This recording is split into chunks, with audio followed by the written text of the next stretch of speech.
Hey guys, so today I'm going to be looking at lawyers reveal insane divorce stories. Yeah, let's just get right into the video. Had a client whose wife wanted him out of the house. I told him not to leave, just move to a different bedroom for the time being because once he was out, the chances of him ever getting back in were slim. He texted his wife and told her he was staying in the house. She called back and left a VM that she wanted him out, and if he wasn't out soon, she would start taking out her unhappiness on the children and would remind the children that mummy was being mean to them because daddy wouldn't leave. Wow, she's really manipulating the kids now. She's making the kids hate daddy.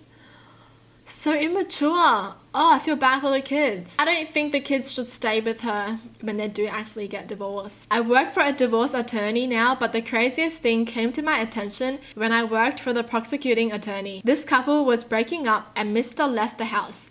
Mrs. went to work the next morning as usual. When she returned home in the evening, she found Mr. had been to the house and removed his clothing and belongings as she expected. What she didn't expect was that he had also gorilla glued her belongings together. He glued the TV remote to the table, the phone to its cradle, the couch pillows to the couch, and even glued the vacuum cleaner to the carpet. She called the police and reported this as property damage. The police went with her through the house and documenting dozens of items glued to various things, but for days she was discovering random things and she would call to amend or update her report.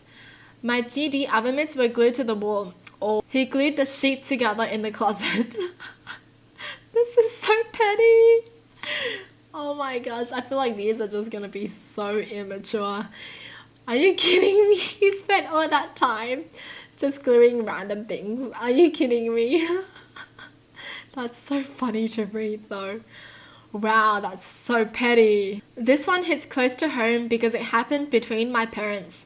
We had a family friend who was a lawyer, and my parents agreed that he would be the lawyer for both of them as a mediator. So, as the assets were being divided, my dad got absolutely slammed. She was going to get the house, cars, half his retirement to the tune of like $2,500 a month for the rest of her life. My dad has a good job as an employee, but that was probably 70%-ish of his paycheck.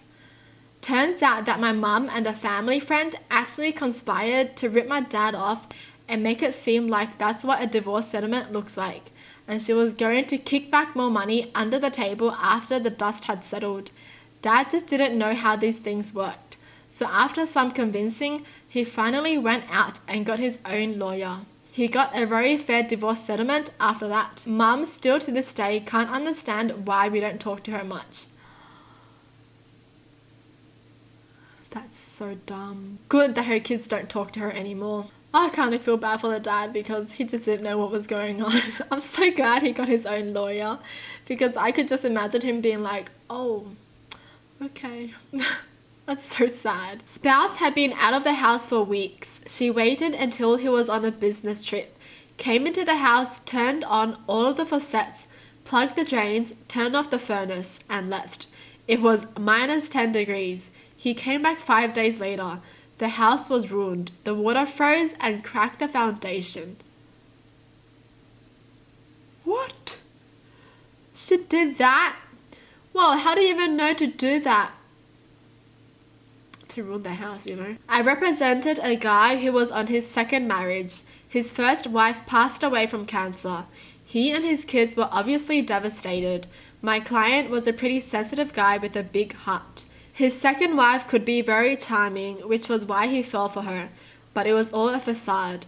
Anyway, to make a long story about a lengthy divorce short, my client met a very kind and affectionate woman during his case. They really hit it off and were basically engaged, even though his divorce was far from over.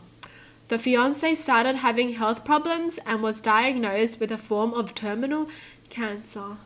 Somehow the second wife found out about this and tried to use the cancer diagnosis against my client in court. She developed this crazy theory that my client had killed his first wife by giving her cancer and that he was doing the same thing to his fiancée. Okay, this girl just dumb, but okay.